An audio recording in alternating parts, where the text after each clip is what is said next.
यह सच्ची घटना गुजरात के सूरत में मौजूद दुमास बीच की है, जो अपनी काली रेत और रूहानी ताकतों के लिए पूरी दुनिया में मशहूर है। रात के वक्त यहाँ चीखने और फुसफुसाने की आवाजें साफ सुनाई देती हैं। आर्यन की नाव बीच समंदर में एक भयानक तूफान का शिकार हो गई थी।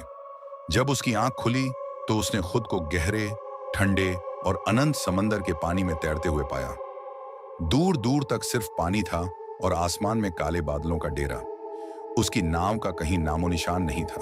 वह पूरी तरह खो चुका था, लॉस्ट एट सी। ठंड से आर्यन का शरीर कांप रहा था। वह तैरते तैरते थक चुका था और उसकी हिम्मत जवाब दे रही थी। उसे लगा कि वह इस सुनसान समंदर में बिल्कुल अकेला है और अब उसका बचना नामुमकिन है। तभी अचानक उसे अपने ठीक पीछे पानी में एक हल्की सी हलचल महसूस हुई। वो अजीब सी फुसफुसाहट, पानी की लहरों के बीच से एक ठंडी कांपती हुई आवाज आर्यन के कानों में गूंजी। आर्यन, पीछे मत देखना, बस तैरते रहो। वह आवाज इतनी डरावनी और अमानवीय थी कि आर्यन के रोंगटे खड़े हो गए। उसका दिल तेजी से धड़कने लगा।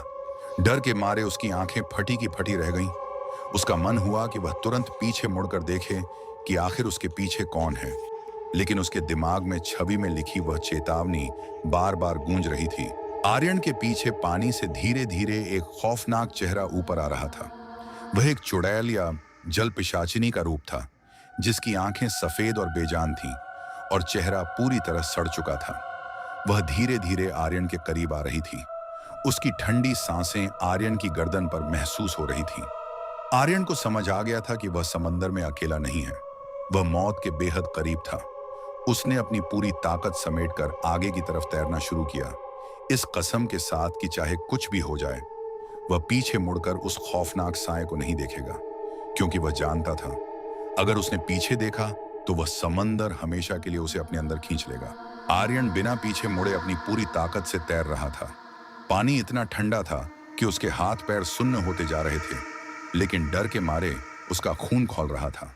वह खौफनाक साया, जिसकी सफेद और बेजान आंखें इमेज में साफ दिख रही हैं, अब उसके और भी करीब आ चुकी थी। तभी पानी के अंदर से कई ठंडे सड़ चुके हाथों ने आर्यन के पैरों को जकड़ लिया। आर्यन का दम घुटने लगा। पैर नीचे की तरफ खींच रहे थे, जैसे समंदर की गहराई उसे निगल जाना चाहती हो। उसे अपने कानों के पास किसी के दांत किटकिटाने की आवाज आई। वह साया फुसफुसाया, कितनी दूर तैरोगे आर्यन? ये पूरा समंदर मेरा है और अब तुम भी मेरे हो। आर्यन ने हिम्मत नहीं हारी।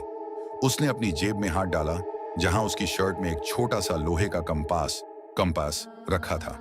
उसने बिना पीछे देखे कंपास निकाला और अपने पैर को जकड़े हुए उन ठंडे हाथों पर जोर से वार कर दिया। एक भयानक चीखने जैसी आवाज हवा में गूंजी और पैरों की पकड़ ढीली हो गई। आर्यन ने तेजी से ऊपर आकर सांस ली। काले बादलों के बीच से अचानक चांद की हल्की सी रोशनी चमकी। कुछ दूरी पर आर्यन को एक पुरानी लावारिस लकड़ी की नाव तैरती हुई दिखाई दी। वह उसकी आखिरी उम्मीद थी, लेकिन जैसे ही वह उस नाव की तरफ बढ़ा, उसके सामने का पानी अचानक खौलने लगा। वही डरावनी औरत पानी को चीरते हुए ठीक उसके सामने आ खड़ी हुई। अब वह पीछे नहीं, बल्कि आर्यन के ठीक सामने थी। उसकी आंखें पूरी तरह सफेद थीं और चेहरे पर एक भयानक मुस्कान थी। अब आर्यन के पास पीछे हटने का कोई रास्ता नहीं था और आगे मौत खड़ी थी। अगर आपको यह खौफनाक कहानी पसंद आई हो, तो ऐसी ही और भी रोंगटे खड़े कर देने वाली सच्ची और काल्पनिक कहानियों के लिए हमारे चैनल को सब्सक्राइब जरूर करें, वीडियो को लाइक करें और अपने दोस्तों के साथ शेयर करना न भूलें।